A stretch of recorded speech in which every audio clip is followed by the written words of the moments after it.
Hola, muy buenas tardes. Mi nombre es Clara Rojas y en nombre de Adelante Udo agradecemos por acompañarnos nuevamente esta tarde en el curso práctico online para el diagnóstico y manejo de las anemias, cumpliendo hoy con el tercer módulo correspondiente a anemias megaloblásticas. La ponente de hoy, para los que están apenas uniéndose, es la doctora Rosberi Subedo, médico internista de la Universidad de Oriente, profesora de pregrado y adjunta del Departamento de Medicina del Complejo Hospitalario Universitario Ruy Páez. Recuerden que pueden ir dejando sus dudas en el chat y serán respondidas al finalizar la ponencia. Y sin nada más que agregar, cedo la palabra a la ponente. Bueno, buenas noches. Vamos a empezar haciendo un repaso de lo que fueron los casos clínicos.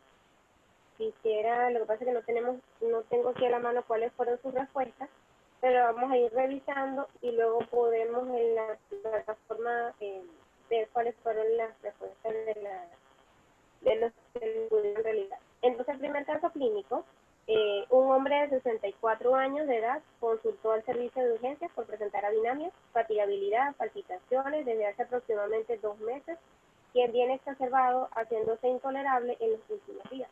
Además de disnea de esfuerzo, al examen físico se encontraba pálido, taquicárdico, frecuencia cardíaca de 90 latidos por minuto y un soplo pansistólico de tipo funcional. Hasta ahora, bueno, este paciente se nota, de acuerdo a lo que pudimos estudiar en el segundo módulo, bueno, aparentemente está cursando con un síndrome anémico, está dinámico, fatigado, palpitaciones, incluso tiene la presencia de un soplo pansistólico. Nos muestran unos valores de paraclínicos, donde tienen los glóbulos rojos en 2.9 por 10 a la 12, unos leucocitos en 7500, tiene una fórmula en 65 polimorfos, linfocitos 25 y monocitos 10, una hemoglobina en 4.5, un hematocrito en 14 y plaquetas en 550. Entonces la primera pregunta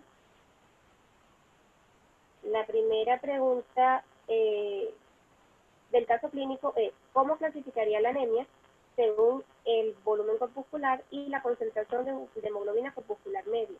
¿Y cuál sería la posible causa?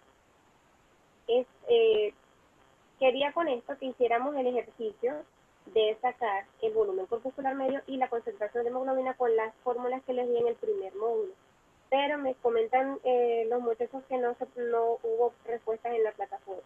Esperamos que después de esta noche puedan realizar pues cualquier otro caso similar. Pero bueno, esto se iba a resolver era con los valores que estamos entregándole acá. Por ejemplo, el volumen corpuscular medio, iban a utilizar el hematocrito por 10 entre el número de glóbulos rojos, y eso le daba el resultado del volumen corpuscular, que en este caso dio 87, en otros daba 87, y la concentración de hemoglobina corpuscular media, no sé si alguien está sacando la cuentita, en este momento eso lo íbamos a sacar con, tengo la,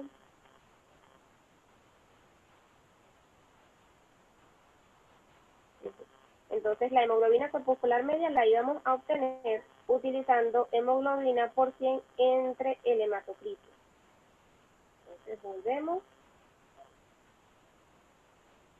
hemoglobina, que en este caso está en 4.5 por 100 entre el hematocrito, que es 14. Eso nos da un valor de 32. Aparentemente este paciente estaba dentro de los límites normales, ambos valores, ¿verdad? Entonces, ¿cuál sería la posible causa de este paciente? Bueno, la forma de calcular los valores pueden distinguir, dependiendo si usamos todos los decimales de los números de eritrocitos, entonces puede disminuir o puede aumentar ese valor que nos dé de resultado del volumen corpuscular y de la concentración de hemoglobina corpuscular media. Aquí, como estamos utilizando solamente dos decimales, puede que nos dé un poquito más alto, pero cuando utilizamos utilizamos dos números más, puede disminuir esa cuenta. Y este es un paciente que entonces íbamos a encontrar con un volumen bajo y una concentración baja. Esto nos habla de una anemia microcítica. Y en este paciente, recordando lo que mencionamos ayer, un hombre de 64 años, masculino, en ese punto, ¿qué era lo que íbamos a pensar que podía ser la principal causa? Debíamos sí o sí investigar en la parte digestiva, ya sea lesiones benignas o lesiones malignas. En ese paciente, ¿cómo íbamos a encontrar los reticulocitos? Bueno, estos reticulocitos iban a estar bajos. ¿Por qué? Porque estamos pensando que por los valores hematométricos, ese paciente tenía una anemia carencial o ferropénica, y en este caso los reticulocitos lo más probable es que estuvieran bajos. Tenemos una médula entonces que está con pocos depósitos de hierro y por lo tanto hay poco proliferación. ¿Qué otros paraclínicos podríamos solicitar para confirmar el diagnóstico? ¿Qué otro paraclínico, aparte del hemograma y de los datos que teníamos hasta ese momento? Pues obviamente teníamos que solicitar el perfil ferrocinético para ver cómo estaba la sideremia, la ferritina y el resto de lo que constituye el perfil ferrocinético. ¿Qué estudio complementario le resultará de utilidad para la confirmación de la causa? Si pensamos que es un paciente que tiene un trastorno digestivo y está causando una anemia microcítica, entonces aquí había que responder una endoscopia de vías digestivas superiores o inferiores, ya que eso lo mencionamos en el módulo y es uno del gol estándar para hacer el diagnóstico de la presencia de lesiones a este nivel. Y bueno, el tratamiento era restituir entonces la concentración de hierro y tratar la causa. Siempre debemos tratar la causa y el déficit. En el caso número 2, tenemos a una mujer que fue ingresada por anemia, presentó anemia, pérdida de 4 kilos en aproximadamente un mes, con episodios febriles de 38 grados, sin causa aparente y diaforesis nocturna. Al examen físico se encontró adenopatías supraclaviculares bilaterales de predominio derecho de 3 centímetros aproximadamente, sin megalia. Tenemos un cuadro hemático en donde nos refleja un recuento eritrocitario de 3.1 por 10 a la 12, hemoglobina en 8.8 gramos por decilitro, un hematocrito en 28, una BCG,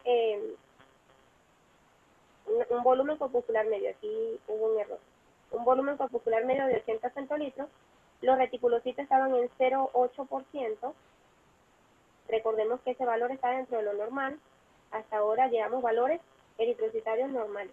Plaquetas están aumentadas, 875, leucocitos en 13.500, con presencia de polimorfos 70%, linfocitos 25 y monocitos 5%. Y teníamos una LDH elevada en 856. Entonces, ¿cuáles eran las preguntas? 1. ¿Qué tipo de anemia es según sus índices eritrocitarios? También íbamos a calcular los índices en este caso y nos iba a dar la presencia de una anemia normocítica normocrónica. ¿Qué mecanismo probable de la anemia y por qué? Que podemos volver y hacemos como un análisis del caso en el que estamos planteando el caso de esta mujer. Tenemos síntomas es una paciente que tiene adenopatía, no tiene una anemia que nos impresione severa, más bien una anemia moderada. Entonces, en ella, ese patrón normocítico normocrómico, una anemia moderada y con signos sugestivos de alguna patología tipo neoplástica, ya sea hematológica o sólida, esa paciente probablemente tenga una anemia de los procesos crónicos. ¿Y cuál es el mecanismo por el cual se da esta anemia? Ese día lo mencionamos cuando comentamos el módulo 2, que tenía dentro de los 4 principales mecanismos, bueno, 1, la eritropoyetina, la disminución de la producción de la eritropoyetina, y el segundo, que sería el bloqueo o la sobreexpresión de la arginina, que bloqueaba la salida de ese hierro de las células en donde estaba almacenado. Esas son principalmente y todo esto era secundario a la acción de las interleuquinas. Interleuquina 1, interleuquina 6, factor de necrosis tumoral. Estos son los mecanismos. La causa probable de la anemia en esta paciente, bueno, es una paciente con una anemia de los procesos crónicos, probablemente neoplástica y asociada a los procesos crónicos. El tratamiento de la anemia en la paciente, bueno, aparte de corregir la enfermedad de base, que siempre debemos corregir la enfermedad de base. Entonces, en ella, como se lo mencioné el día de ayer, el paciente con trastornos crónicos se ve beneficiada, se trata con tanto el aporte de eritropoyetina como el hierro endovenoso. Sin embargo, siempre recordar que para colocar eritropoyetina vamos a verificar cómo están nuestros depósitos de hierro, es decir, vamos a hacerle nuestro estudio de la sideremia. Si la sideremia está bien, podemos colocar eritropoyetina. Si la sideremia no está bien, está disminuida, porque tenemos un trastorno mixto por alguna otra causa, entonces vamos a corregir primero esa disminución de la sideremia y posterior a 15 días o 2 semanas después del tratamiento podemos iniciar la eritropoyetina. Y bueno, de esta forma, entonces, estos eran los dos casos que les hice llegar. Tal vez no muchos pudieron acceder a él a tiempo, pero se hizo práctico, más fácilmente pues a los siguientes casos que les voy a dejar el día de hoy.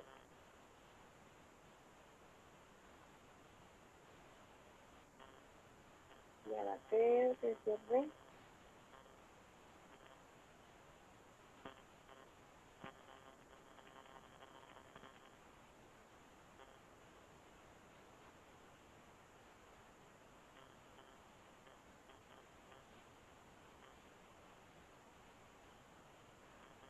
Ya voy a abrir.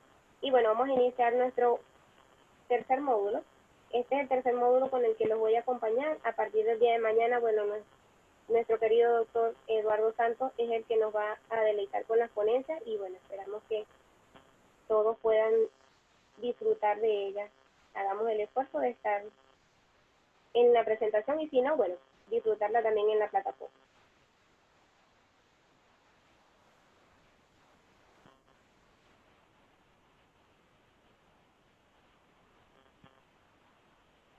Ya que está tardando un poquito en abrir.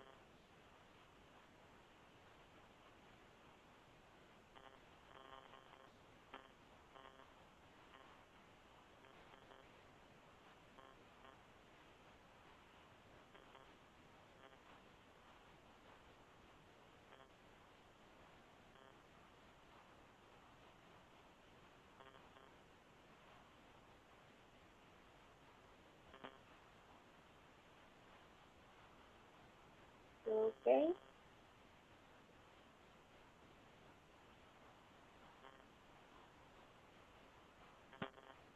Bueno, y vamos a empezar entonces con la ponencia del día de hoy. Espero que hayan repasado un poquito porque puede ser un poquito complejo el tema. Vamos a tratar de hacerlo lo más sencillo posible. Este módulo, el módulo número 3, aquí les recordamos, bueno, que este ciclo o este curso se ha dado muchas gracias al grupo de Adelante Udo. De verdad que los compañeros han hecho un esfuerzo importante para que tanto las ponencias, todo se suba a tiempo y bueno, estamos muy agradecidos a ellos. Aquí estamos sus ponentes y el temario del módulo 3 es el siguiente. Vamos a hablar sobre lo que son las anemias megaloblásticas, el metabolismo de la cobalamina, del ácido fólico, el déficit específico de cada una, ya sea de la vitamina B12 y del ácido fólico, las manifestaciones clínicas, el diagnóstico de laboratorio, los cuadros comparativos entre el déficit por B12 y el ácido fólico, y vamos a hablar sobre tratamiento. Diagnóstico diferencial porque hay algunas patologías y algunos después macrocitosis y no toda macrocitosis es déficit de vitamina B12 y ácido fólico, sino que hay un mundo de otras patologías donde también se presenta este hallazgo. Entonces las anemias megaloblásticas van a ser un tipo de anemia en la que los eritrocitos tienen un tamaño más grande de lo habitual y se denomina macrocitosis, debido a una alteración en la maduración de los precursores de los eritrocitos y todo esto como consecuencia de una anomalía en la síntesis de ADN. La síntesis defectuosa de ADN va a conducir a una activación de la apoptosis y a hemólisis intra y extramedular, causantes de la hematopoiesis inefectiva y el acortamiento de la sobrevida del eritrocito propio de esta afección. Es decir, cuáles son los dos mecanismos, o sea, la razón principal por la que ocurre esta anemia es un déficit a nivel de la síntesis del ADN. Esto me va a generar dos efectos, apoptosis y hemólisis, porque ese glóbulo rojo que se está formando es un glóbulo grande, anormal, y obviamente no va a tener la misma sobrevida que el eritrocito maduro normal. Antes de que sigamos con la explicación de los déficits de vitamina B12 y ácido fólico, les traje este cuadrito a colación para aclarar que no siempre que estamos en presencia de macrocitosis vamos a pensar en vitamina B12 o ácido fólico, o solamente van a ser los responsables, sino que también tenemos otros cuadros clínicos donde puede haber anemia o no con presencia de macrocitosis. En este caso, puede ser por efectos de quimioterapia, como el metrotexate, como la hidroxiurea, la citocina arabinósida, la azacitidina, entre otros. Formulantes como la carbamazepina, algunos antirretrovirales también tienen este efecto. Antibióticos como el cotrimoxazol puede también generar este efecto, hacer una macrocitosis. Algunas hepatopatías, el alcoholismo, ya que si genera una hepatopatía también se ve relacionado con macrocitosis, y deficiencia de folato, bueno, ya entra dentro del tema, pero las primeras causas no están relacionadas a ningún déficit de vitaminas y también podemos encontrarlas. Entonces tenemos que las anemias megaloblásticas se van a caracterizar por un aumento en el tamaño de los precursores de las tres series. Esto me hace recordar la pregunta que le coloqué en el pretest, en donde mencionamos que solo se estaba afectando la serie eritroide, y esa era porque el tamaño de los precursores se ve aumentado de las tres líneas, y esto se ve más que todo afecta al citoplasma. Hay una sincronía madurativa núcleo-citoplasmática, donde los núcleos tardan en madurar. Ese es el problema, no es que no maduran, no es que la síntesis se bloquea totalmente, sino que se enlentece este proceso de síntesis de ADN. Se va a mantener una cromatina poco condensada, mientras que los citoplasmas maduran correctamente y tienen un tamaño normal, y entonces el núcleo o el material genético no se condensa. Vamos a tener una hematopoiesis ineficaz con hemólisis intramedular, que determina la liberación del lactato deshidrogenasa y un aspecto megaloblástico. Entonces recordar que esa LDH va a estar elevada en este tipo de patología. Esta constituye la anemia carencial más frecuente después de la anemia por déficit de hierro. Y recordar, un dato muy importante, es que muchas veces los valores del hemograma no van a ser tan francamente macrocitosis, porque a veces se acompaña de presencia de déficit de hierro en algunas patologías que más adelante estaremos conversando. Entonces puede enmascararse incluso con un déficit de hierro coexistente. Tenemos entonces que vamos a tener afectación de las tres líneas, y vamos a tener, en cuanto a la eritropoiesis, megaloblastos en médula ósea y anemia macrocítica en sangre periférica, con un volumen corpuscular medio aumentado, presencia de macrocitos, ovalocitos, poiquilocitos. ¿Poiquilocitos qué es? Formas diferentes del glóbulo rojo. Tenemos ovalocitos, macrocitos, macroovalocitos y otra serie de diferentes formas de los eritrocitos. A nivel de la trombopoiesis vamos a encontrar megacariocitos gigantes con múltiples núcleos y una granulación alterada en la médula. A nivel periférico vamos a encontrar trombocitopenia con anisocitosis plaquetaria en sangre periférica. El término anisocitosis lo habíamos aplicado anteriormente a la parte de los eritrocitos, pero vean que se aplica a cualquier tipo de célula, o sea, es diferencia en los tamaños de las plaquetas.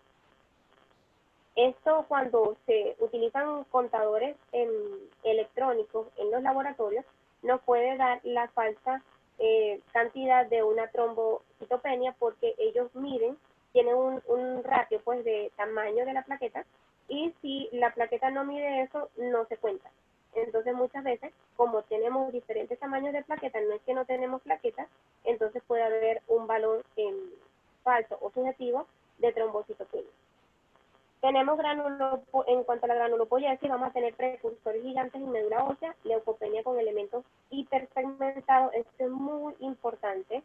Recuerden esto, elementos hipersegmentados en sangre periférica porque como se los mencioné, cuando tenemos coexistencia de una anemia megaloblástica por déficit del DB12 y ácido fólico, junto con otro tipo de anemia, un rasgo talasémico puede ser una anemia ferropénica, entonces los valores del hemograma pueden estar normales. Sin embargo, cuando vamos al PROTI y encontramos estos elementos hipersegmentados, entonces debemos recordar que debe existir por allí una anemia megaloblástica de déficit de vitamina B2 y ácido.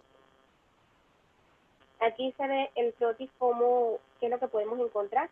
Un promegaloblasto, megaloblasto basófilo, este segundo, el citoplasma está bastante basófilo. Y aquí tenemos meganielotos gigantes. A nivel de la médula ósea, bueno, vamos a ver cómo está esta cromatina, no está densa, vean que está bastante reticular y ese es el aspecto que se torna a nivel de médula ósea. Aspectos metabólicos y del ácido fólico y la vitamina B12, bueno, las fuentes de la vitamina B12 son las carnes.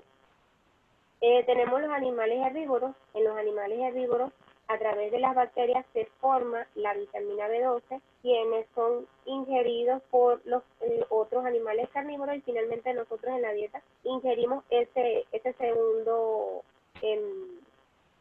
animal o origen pues de los elementos cárnicos, y entonces nosotros estamos obteniendo la vitamina B12 que se produjo inicialmente en aquel herbívoro.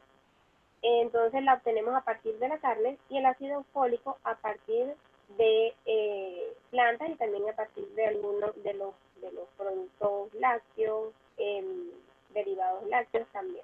Tenemos la necesidad diaria de 1 a 2 microgramos de vitamina B12 y de 200 microgramos de ácido fólico. Nuestros depósitos son 2 a 5 miligramos de vitamina B12 y 20 miligramos de ácido fólico. Veamos cuánto duran estos depósitos. Es decir, que para que tengamos una anemia por deficiencia de B12, específicamente de B12, porque el ácido fólico se depleta mucho más rápido, ¿verdad? En 2 o 3 meses los depósitos pueden disminuir, pero para que haya una anemia por B12 debe pasar 5 a 10 años. O sea, no debe pasar 5 a 10 años, disculpen. Esos depósitos nos dan un aporte que puede durar ese tiempo. Pero, sin embargo, en la clínica, en la práctica, ¿verdad? Un déficit en la dieta, un déficit carencial de vitamina B12 que por lo menos se mantenga durante un año, puede generarnos ya una clínica por vitamina B12, por déficit de vitamina B12. En este esquemita que les traje, que se ve bastante colorido, vamos a ver entonces este proceso, cómo absorbemos la vitamina B12, cómo absorbemos el ácido fólico y qué es lo que hacemos, cómo es el metabolismo de él en nuestro cuerpo y de dónde vienen las patologías que nos reflejan pues los déficits. Tenemos entonces aquí la cobalamina o la vitamina B12 no se absorbe sola. Tenemos esta P que significa la proteína cárnica o la proteína animal. Entonces la vitamina B12 está unida a esa proteína animal y aquí tenemos este otro elemento que son las proteínas R o las aptocorrinas, también llamadas aptocorrinas, y ellas vienen van a nivel de la saliva. Entonces, cuando comemos, ¿verdad? Y tenemos la secreción de las glándulas salivares, vamos a tener que llega al estómago el contenido, el bolo, y ahí va a haber, a través de la acción del ácido clorhídrico y de la pectina, vamos a ver cómo se escinde esa cobalamina de la proteína animal. Aquí podemos mencionar, más adelante les mencionaré algunas enfermedades que van a nivel de todo el tracto digestivo y cómo puede verse afectada esta absorción. Entonces esta cobalamina que está sola, que está libre, va viajando a través del estómago y a este nivel, más que todo a nivel del fondo, se va a unir con la proteína R o la aptocorrina. Esta es una proteína que le permite transportarse, ya que la cobalamina sola no puede transportarse, o sea, se degrada rápidamente. Entonces, este complejo, cobalamina, proteína R, sigue su paso y podemos ver cómo aquí en el mismo fondo en el fondo gástrico se está secretando a través de las células parietales, ¿verdad? el factor intrínseco. ¿Por qué no se une el factor intrínseco a la cobalamina de una vez en ese momento a nivel del estómago? Porque el pH ácido no lo permite. Entonces, el factor intrínseco es liberado y viaja a nivel del gastrointestinal también. Aquí podemos ver cómo este complejo cobalamina-proteína R va a ser escindido por las proteasas pancreáticas que son liberadas en el duodeno. Entonces aquí, por el efecto de esas proteasas pancreáticas, se separa la proteína R de la cobalamina y nuevamente la cobalamina está libre. En este punto, a nivel del ilio, a nivel del intestino delgado, va a comenzar, va a unirse, pues ya en este punto el pH es más alcalino, posterior a la secreción de bilis y a la secreción pancreática. Este jugo gástrico ya está más alcalino y entonces aquí sí puede unirse el factor intrínseco con la cobalamina. Entonces esto va a viajar hasta la porción distal del ilio, aproximadamente 80 centímetros del ilio, la porción distal, y entonces va a llegar hasta este punto, a nivel de la mucosa, de la célula, del enterocito, del ilio, y va a encontrar un receptor que es la cubilina, o receptor de la cubilina. La cubilina entonces va a recibir este complejo y lo va a separar. Dentro de la célula entonces vamos a tener cobalamina libre y factor intrínseco.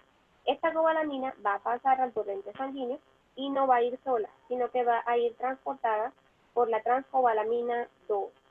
Esta transcobalamina 2 va a transportar apenas el 20% de la cobalamina total de nuestro organismo.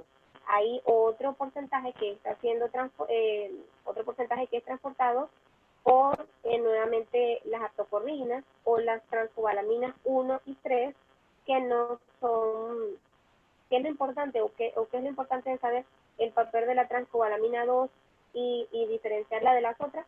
Que la transcobalamina 2 es la que me permite liberar la cobalamina hacia los tejidos, mientras que las otras no lo hacen. Entonces, esta pues es la que más se ve afectada, la transcobalamina 2. Esta transcobalamina lleva a la cobalamina hacia el hígado y entonces ocurren los depósitos de cobalamina. Y viene la parte metabólica en donde vamos a ver cómo interaccionan el ácido fólico y la vitamina B12. En este otro diagrama les tengo entonces qué es lo que pasa con el ácido fólico. El ácido fólico va a ingresar en forma de poliglutamato. Él no entra como forma activa, entra de esta forma, y también a nivel del el intestino delgado, por la acción de la folato desconjugasa, va a convertirse en formas más simples de monoglutamato, y a través de la hidrofolato reductasa entonces pasa a metil tetrahidrofolato, y esa es la que puede ir entonces unida a proteínas a interaccionar con la vitamina B12 en la parte del metabolismo. Aquí tenemos un poquito de lo que es el metabolismo. Es bastante imbrincado ese metabolismo, pero lo importante que quiero que se lleven de acá es que vamos a tener en qué momento se une, en qué momento interaccionan ambas, porque el déficit de una me condiciona un déficit de la segunda en este punto del metabolismo. Para hacer el cambio, para hacer finalmente la síntesis del ADN, tenemos toda esta cadena de reacciones o de transformaciones enzimáticas que deben ir ocurriendo. Y uno de los factores, de los cofactores que estimula todo esto es la vitamina B12. La vitamina B12 se metila y se convierte en metilcobalamina, ¿verdad? A través de aceptar el metil que proviene del 5-metil tetrahidrofolato. Recuerden que esta es la forma de el ácido fólico que se está transportando. Sin embargo, la forma activa es esta que tenemos aquí, la tetrahidrofolato. Entonces, la vitamina B12 acepta este metil, se convierte en metilcobalamina, y con esta transformación de metilcobalamina, ella permite que la homocisteína pase a metionina. A su vez, ella permitió que el 5-metil-tetrahidrofolato haga otra reacción más y se convierta en 5,10-metileno tetrahidrofolato, y esto finalmente funciona como cofactor. Este 5,10-metilo tetrahidrofolato es un cofactor necesario para la acción de la timidilato sintetasa, y se cree finalmente el desoxitimidilato para la formación del ADN. Entonces, si tenemos un déficit a este punto, ¿verdad? Si no tenemos, imagínense que no tenemos vitamina B12, no vamos a poder robar este metil del 5-metil tetrahidrofolato, no se va a generar este precursor y mucho menos este, y entonces toda esta cadena de formación de síntesis del ADN se ve enlentecida y se ve afectada. De aquí quiero también que recuerden, me gustaría que recuerden, vean, estos son productos del metabolismo que se van a ver también afectados por la déficit de vitamina B12. Es decir, que en ausencia de esta vitamina vamos a tener aumento de la homocisteína, porque este paso a metionina no se va a dar. Entonces, este es uno de los laboratorios y de las pruebas especiales que solicitamos a los pacientes cuando estamos sospechando de un trastorno de la vitamina B12. ¿Cuál va a ser la etiopatogenia en las anemias megaloblásticas? Entonces tenemos diversas, son diversas realmente, pero dentro de las más frecuentes tenemos el déficit de vitamina B12, el déficit de ácido fólico, y de estas dos, la más frecuente es ácido fólico, porque ya les mencioné que estos depósitos se depletan mucho más rápido que la vitamina B12. Anomalías en el metabolismo de la vitamina B12 o el ácido fólico, trastornos congénitos de la síntesis de ADN, los trastornos adquiridos de la síntesis de ADN, como los que son secundarios a fármacos. Ya les mencioné algunos arriba en las primeras láminas. La azatioprina se menciona, el aciclovir, la hidroxiurea, la citarabina. Todos ellos son trastornos adquiridos de la síntesis de ADN secundario a fármacos. Aquí les trae este cuadro que me parece bastante didáctico y fácil para repasar las causas de anemia megaloblástica por grupo etario, y eso les va a permitir entonces hacer un diagnóstico presuntivo mucho más asertivo, pues dependiendo de la edad del paciente. Tenemos pacientes niños o en edad escolar en edad escolar. Tenemos que entonces las principales causas son: uno, el aporte insuficiente. Generalmente cuando tenemos niños pequeños lactantes, quiere decir que esto es resultado de madres que están dando lactancia y que ellas tienen a su vez déficit de vitamina B12 y de folato, porque estas son las que le aportan al lactante y este está recibiéndolo de manera insuficiente.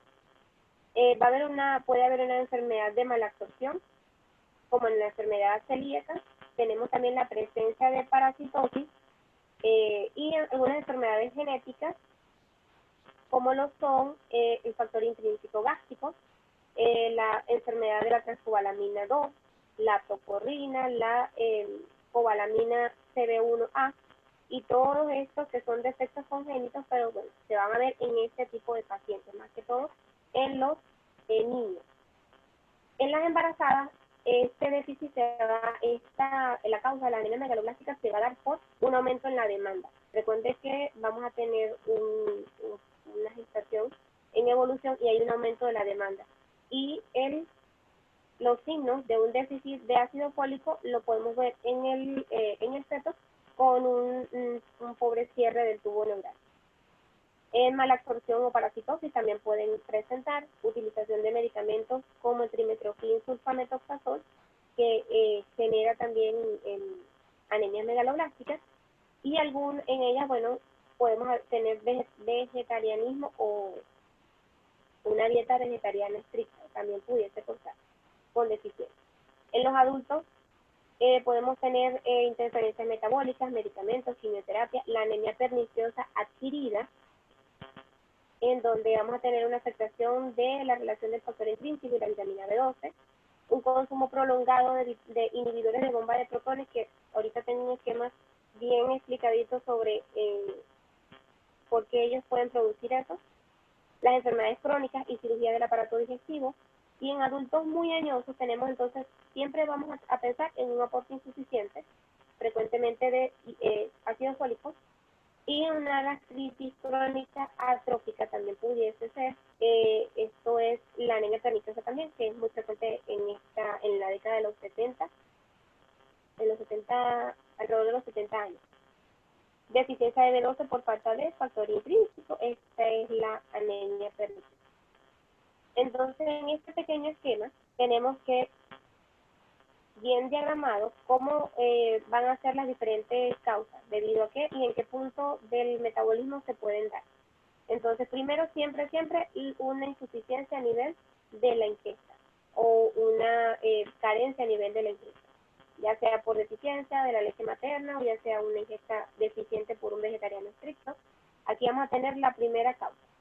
En segundo lugar, bueno, tenemos todas las patologías que a nivel gastroduodenal pueden estar afectándonos. Una anemia perniciosa, alteración en el factor intrínseco, una gastrectomía total o parcial, derivación gástrica, una gastritis atrófica, el uso de los antiácidos, el abuso de los antiácidos. Actualmente se indica mucho los inhibidores de bomba de protones. Siempre sí o sí vemos en muchas recetas médicas la presencia de estos medicamentos que no siempre son necesarios. Y bueno, vemos cómo a la larga pueden causar por disminución de esta secreción ácida gástrica, podemos entonces condicionar la presencia de una anemia megalobláctica. A nivel del páncreas, bueno, una pancreatitis crónica pudiese generarlo también. ¿Por qué? Porque recuerden que las secreciones que vamos a obtener a través del el jugo pancreático son las que permiten alcalinizar este jugo gástrico y hacen que nuestro factor intrínseco se una con la cobalamina a nivel del intestino delgado. Si no tenemos estos jugos, ¿verdad? Y tenemos un proceso pancreático que nos está afectando estas secreciones alcalinizantes, entonces vamos a tener que el factor no se va a poder unir con la cobalamina y vamos a tener entonces la deficiencia. En nivel de yeyuno podemos tener el SPRU. Esta también estaba dentro de las preguntas del CETES, el exceso de bacterias y parásitos. El SPRU se trata de una enfermedad tropical en donde hay una atrofia de las vellosidades y entonces no permite la absorción de la cobalamina. Entonces, en presencia de esto también lo vamos a ver. Algunas enfermedades de Lilium, aquí las tenemos, enfermedad de la cobalamina S, y aquí les quiero mostrar que finalmente, luego de que la cobalamina sale del enterocito, se va a unir a la transcobalamina 2 en un 20%, y esa es la que está circulante y la que va a ir a los depósitos, mientras que esta queda unida a la proteína R, un 80%. Y otro porcentaje menor también se une a la transcobalamina 1 y la transcobalamina 3. Entonces podemos tener, esto es importante saberlo porque cuando hacemos una detección de vitamina B12 sérica, vamos a medir el total de la vitamina B12, sin embargo, y puede darnos un valor normal en presencia de macrocitosis. Sin embargo, recuerden que la que es viable, la que se utiliza, es este 20% y esto puede estar disminuido y el volumen que obtenemos en los laboratorios puede ser a expensas de esta que no me permite la utilización de la cobalamina. Entonces, cuando estamos en presencia de estos casos, ¿verdad? La hipersegmentación de las células a nivel de trotis es un dato bastante subjetivo y nos orienta hacia el diagnóstico. La anemia perniciosa es la enfermedad de Addison-Biermer, también llamada de esta forma, y es la causa más frecuente de deficiencia grave de vitamina B12 en el adulto. Se trata de una gastritis autoinmune que determina la destrucción de las células parietales gástricas y la consiguiente ausencia de secreción de factor intrínseco para unirse a la vitamina B12. Se asocia a diabetes mellitus, vitiligo, enfermedad de Addison o tiroiditis o algunas patologías de origen autoinmune. Inicialmente la gastritis autoinmune puede ocasionar mala absorción de hierro. Esto se los mencioné al inicio y es importante que lo tengamos en cuenta porque eventualmente una mala absorción de hierro que inicialmente fue detectada puede progresar a mala absorción de vitamina B12. o pueden coexistir, o sea, no es una luego de la otra, sino que pueden coexistir, y en este caso se nos pone un poquito más difícil el identificar en el croquis y en el hemograma esos índices característicos de macrocitosis, que es lo que esperamos encontrar. La edad media del diagnóstico para la anemia perniciosa es el adulto mayor. Esto es un trastorno adquirido y generalmente se da alrededor de los 75 años y pueden verse formas leves de la enfermedad hasta en un 20% de los ancianos. Existe además una forma congénita recesiva muy rara, caracterizada por la ausencia de producción del factor intrínseco, sin presencia de atrofia gástrica. Este es más inusual aún. ¿Cuáles son las manifestaciones clínicas de nuestro paciente con deficiencia de vitamina D12 y folato? Primero vamos a tener un paciente que tiene un síndrome anémico. Recordemos el síndrome anémico de las clases anteriores, un paciente con astenia, con adinamia, puede cursar con debilidad generalizada, con somnolencia. Este paciente puede o no tener signos de hemólisis, como lo es el tinte ictérico, no siempre va a estar presente, pero puede estarlo. Porque recordemos que uno de los mecanismos que se va a instaurar va a ser la apoptosis y la hemólisis, y podemos tener entonces la coloración ictérica de piel y mucosa. No es tan acentuada, pero sí se puede dar. Vamos a tener, aparte de ese síndrome anémico, otros signos como el síndrome purpúrico. Recordemos que tenemos una trombocitopenia, tenemos tromboyesis y podemos tener manifestaciones hemorrágicas dadas por un síndrome purpúrico. Melanodermia, vamos a tener lesiones hiperpigmentadas en diferentes partes de la piel. A nivel de ORL tenemos faringitis. Vamos a tener la glossitis de Hunter, que es una lengua brillante, inflamada. Puede ser también así, con surcos prominentes. Úlceras mucocutáneas, puede cursar con diarrea, una absorción intestinal deficiente. Esto lo vamos a ver con un paciente que tiene una pérdida de elementos sin digerir a nivel de las heces, atrofia de la mucosa lingual, pérdida del sentido del gusto, también puede cursar con hepatomegalia. Recuerden que tenemos muchas causas de anemia megaloblástica, no solamente los déficits de vitamina B2 y folato, entonces este paciente puede cursar con hepatomegalia y esto ya nos orientaría hacia una causa tipo alcoholismo, tipo alguna hepatopatía o alguna enfermedad hematológica incluso. Cardiovascular tenemos taquicardia, hipotensión, esto propio de un síndrome anémico y lo va a presentar en la medida que la anemia sea más severa. Neurológico, esto va a estar dado principalmente por la vitamina B12. Vamos a tener parestesias en manos y pies, pérdida de la memoria, alteración de la sensibilidad vibratoria y de la posición. Podemos tener ataxia o marcha inestable, neuropatías periféricas, desmielinización de los cordones posteriores y laterales de la médula espinal, síntomas cerebelosos y afectación de los pares craneales. A nivel de genitales, bueno, podemos tener impotencia, infertilidad. Vamos a evidenciar también que nuestro paciente puede tener trastornos psiquiátricos o signos a nivel desesperado por irritabilidad, cambios de la personalidad, alteración de la memoria, demencia, depresión y psicosis. O sea, es bastante amplio este pool de síntomas que pueden presentar nuestros pacientes. La anemia megaloblástica es una anemia macrocítica con un volumen, siempre recordemos esto, un volumen corpuscular mayor a 100 centilitros, que presenta cambios morfológicos característicos de las células en sangre periférica y médula ósea. El aumento de la bilirrubina indirecta por la hemólisis y la LDH, también por la misma razón, francamente elevada en suero, es una consecuencia entonces de todo este proceso de eritropoyesis ineficaz y de la hemólisis.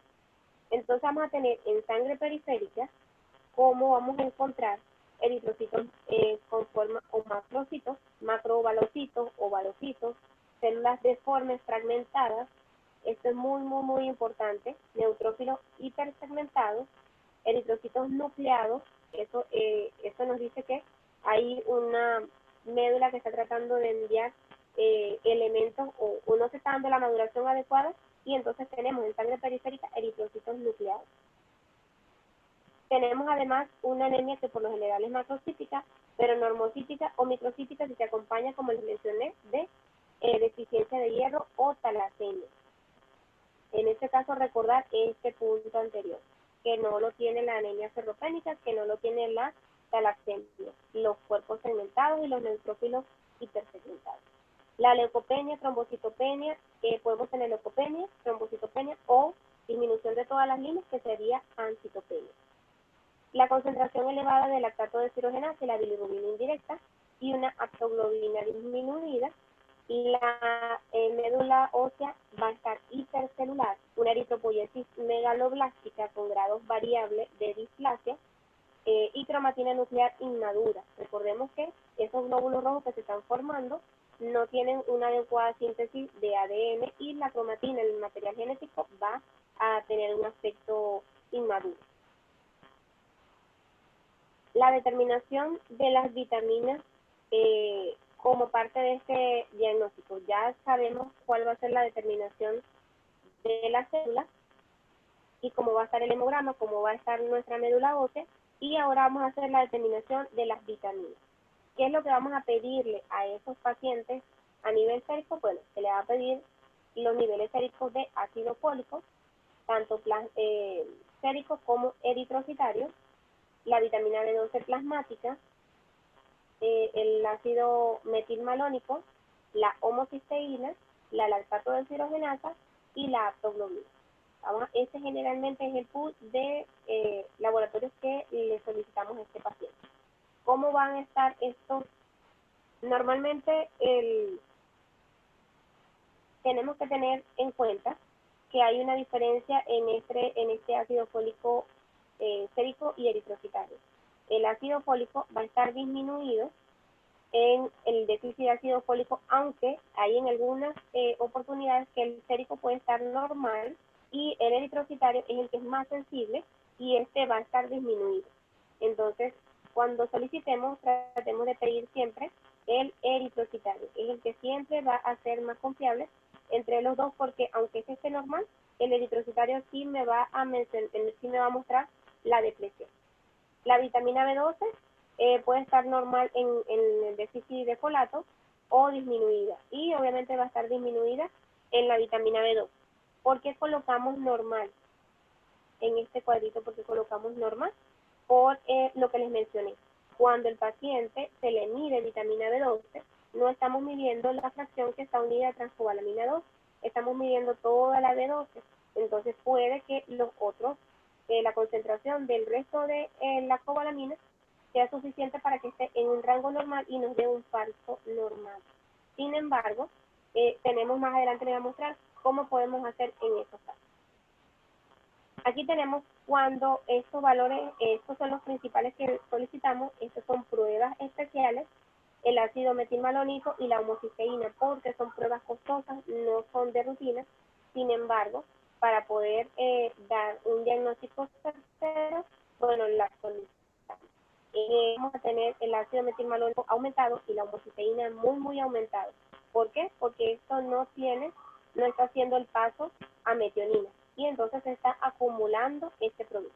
En el caso del ácido fólico pudiese verse aumentado, pero más aumentado se ve en el déficit de vitamina B2. Y vamos a tener lactato deshidrogenasa aumentada y una aptoglobina disminuida. El valor normal de la vitamina B12 va a ser de 200 a 500 picogramos por ml. ¿Cómo vamos a hacer el diagnóstico de estos pacientes? El diagnóstico de la causa de la deficiencia va a implicar lo que nosotros conocemos que debemos implementar en toda enfermedad. Primero, interrogatorio. Vamos a interrogar a este paciente sobre su alimentación, si es un paciente vegano, si es un paciente vegetariano estricto, si está tomando productos cárnicos o si la dieta está siendo pobre por el nivel socioeconómico.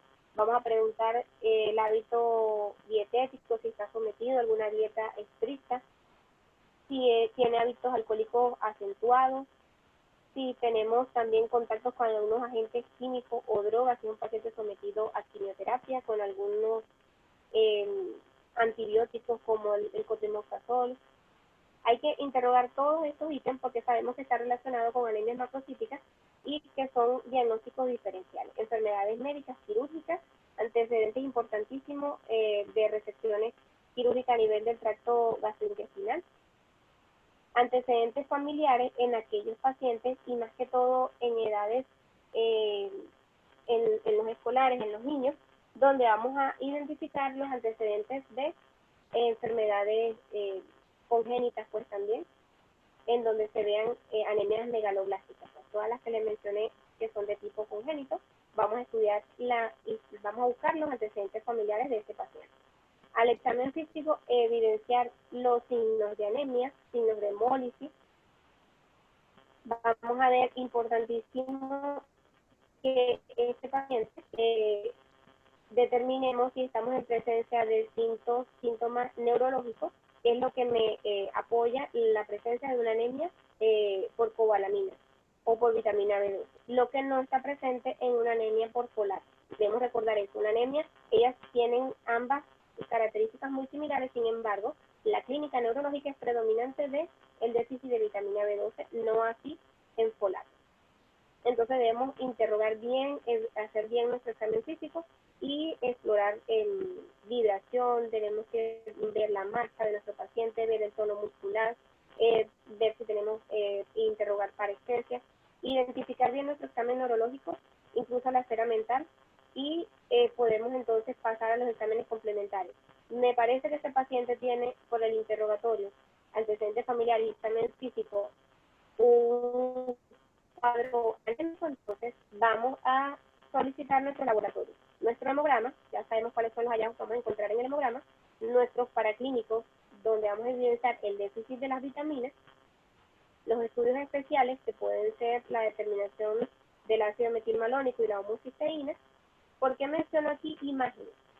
Porque, como les mencioné anteriormente, las causas pueden ser hepatopatías, incluso enfermedades oncohematológicas que me estén causando este trastorno a nivel de la médula, y entonces nos podemos ver apoyados con imágenes para evidenciar cómo están otros órganos, pues, para descartar otras causas.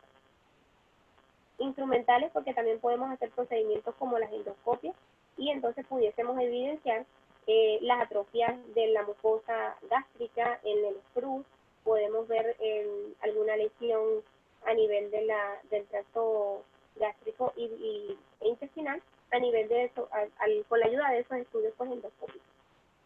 Algunos estudios específicos, vamos a pedir entonces la absorción intestinal de vitamina B12, de ácido fólico.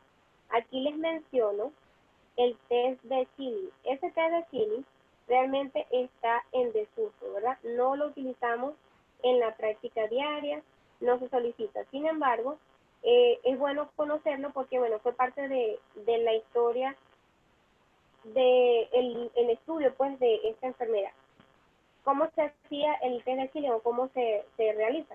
Este se realiza a través de la administración de una dosis de vitamina B12 por vía oral, que va a estar marcada con un isótopo de cobalto, y vitamina B12, y la vitamina B12 se va a absorber gracias, como sabemos, al factor intrínseco presente en el estómago, pero según, como ya lo vimos, es a nivel intestinal. Y entonces, con esta prueba, ¿qué es lo que vamos a evidenciar? Primero, vamos a administrarle entonces a este paciente esta carga, ¿verdad? Marcada. Luego de 1 hora se le pone una inyección también de vitamina B12 no marcada. ¿Cuál es la que se va a absorber más rápido?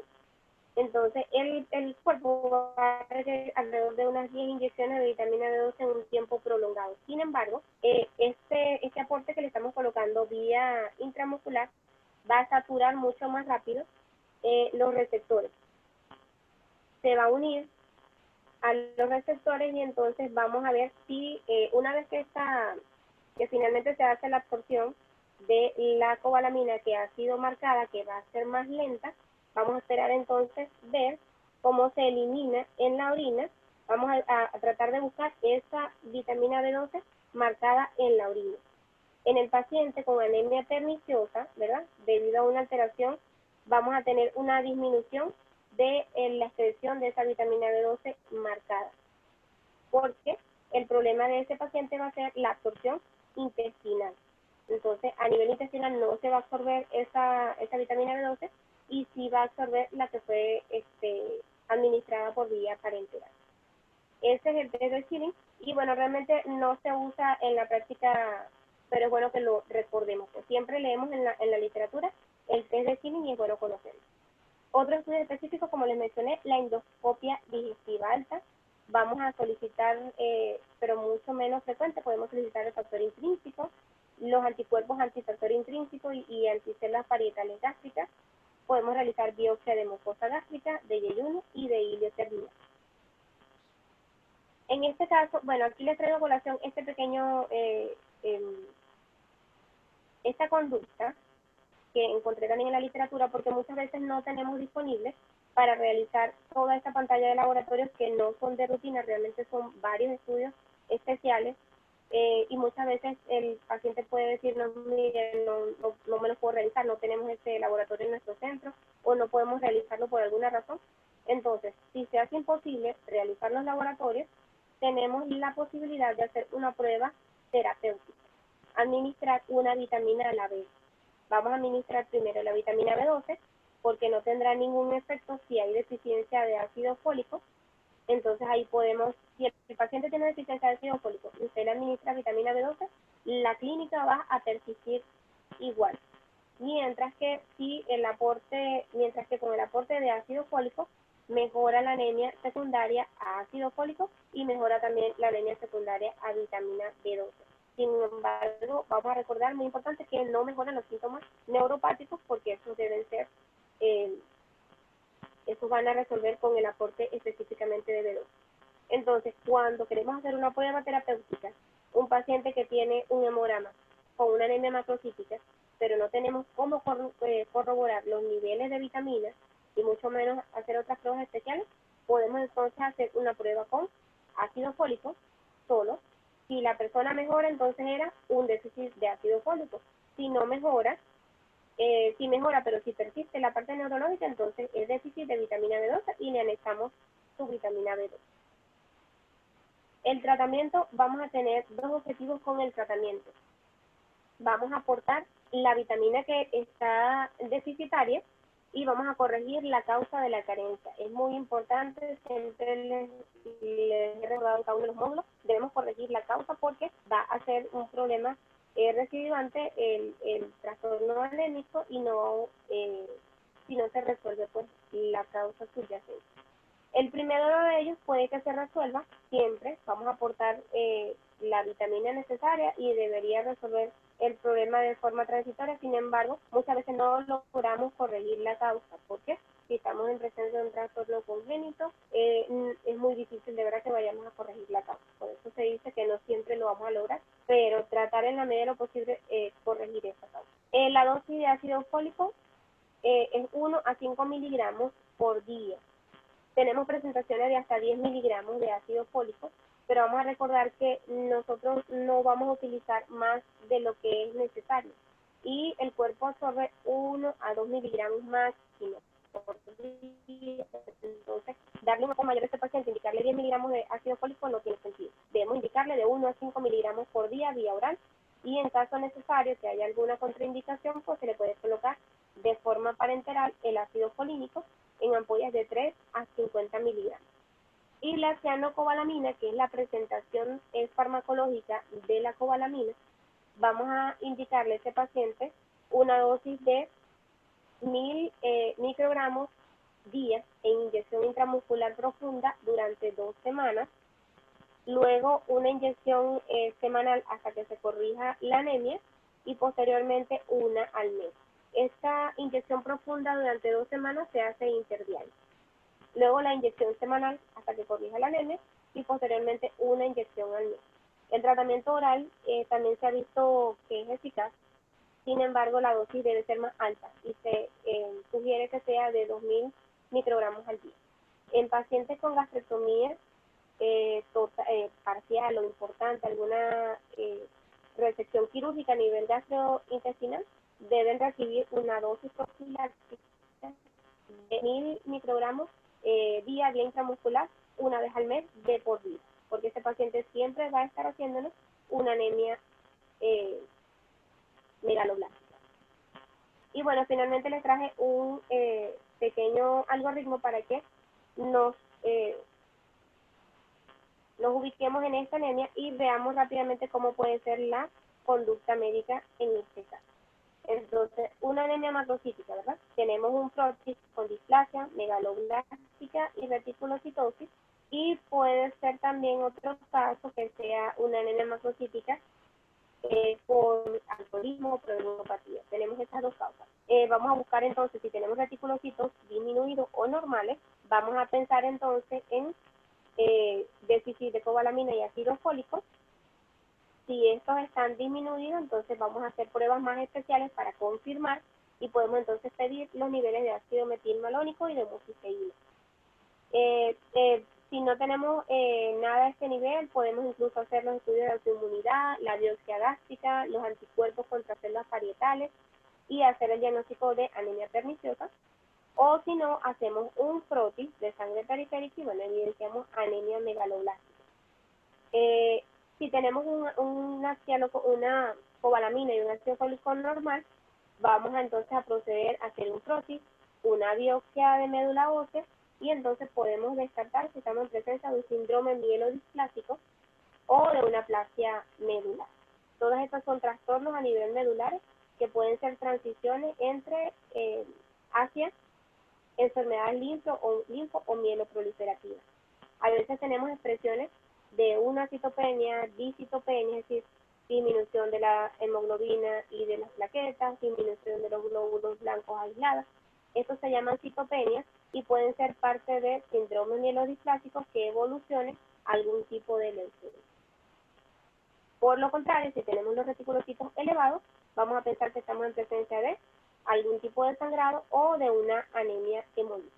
Y esto lo estaremos conversando con muchísimo más detalle a partir del día de mañana con nuestro doctor Eduardo Santos.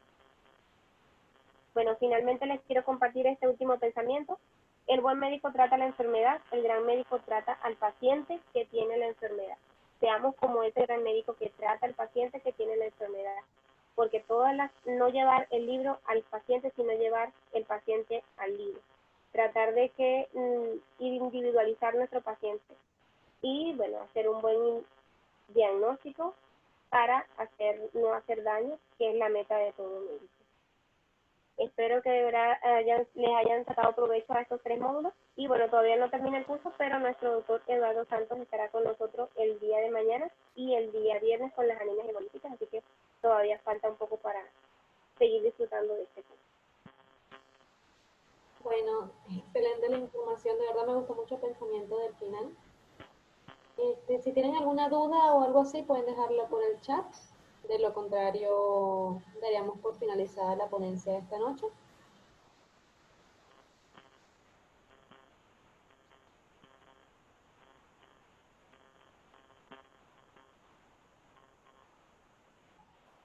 Bueno, creo que quedaron bastante claros.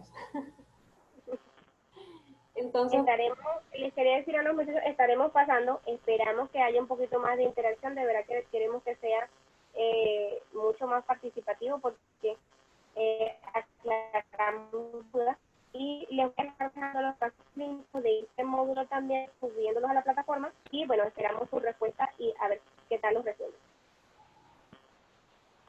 bueno, que tengan muy buenas noches, los esperamos mañana a las 7 de la noche. El doctor Luis Camero está levantando la mano, no sé qué. Sí, le di acceso al micrófono, pero creo que no. A lo mejor no nos está escuchando. Doctor Luis, ¿puede hablar? Dijo que si puede explicar otra vez el tema de la homocisteína. Ah, ok.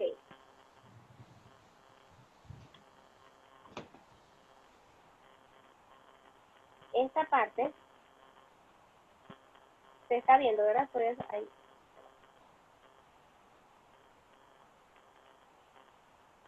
Ya voy.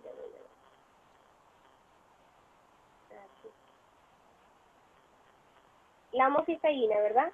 todo esto viene proveniente del ciclo de Krebs. De verdad que no les traje el esquema porque es bastante grande y no es la meta ser tan específicos en esta parte, porque lo que más me importaba era que recordaran estos dos productos. Pues. Entonces todo esto viene derivado del ciclo de Krebs. Aquí entonces vendría el papel de la vitamina B12 y en el paso de la homocisteína a metionina, que debe ser, se utiliza como cofactor la vitamina B12, es lo que se ve afectado. Entonces vamos a tener un aumento de este producto que tenemos acá y no va a pasar a metionina. Y a su vez tenemos el aumento del ácido metilmalónico y es otro de los valores que también se requieren. Entonces, aquí este esquema solo me mencionaba tenía otro donde salía el diagrama de la parte de la vitamina B12 y la homocisteína y el ácido metilmalónico, pero creo que se me perdió. Pero el paso es este. Esto viene del ciclo de Krebs y entonces desde la succinilcoenzima A, el paso de todas esas reacciones y llegamos hasta la homocisteína y este paso final es el que se bloquea porque en el déficit de vitamina B12 no se va a dar y entonces se va a aumentar el nivel de homocisteína. No sé si alguna otra pregunta. Creo que eso era todo. Bueno, de todas maneras, si tienen alguna duda, cuando el video esté subido a Schoology, pueden dejar sus preguntas abajo, si lo van a volver a ver. Y bueno, que tengan excelente noche. Chaito.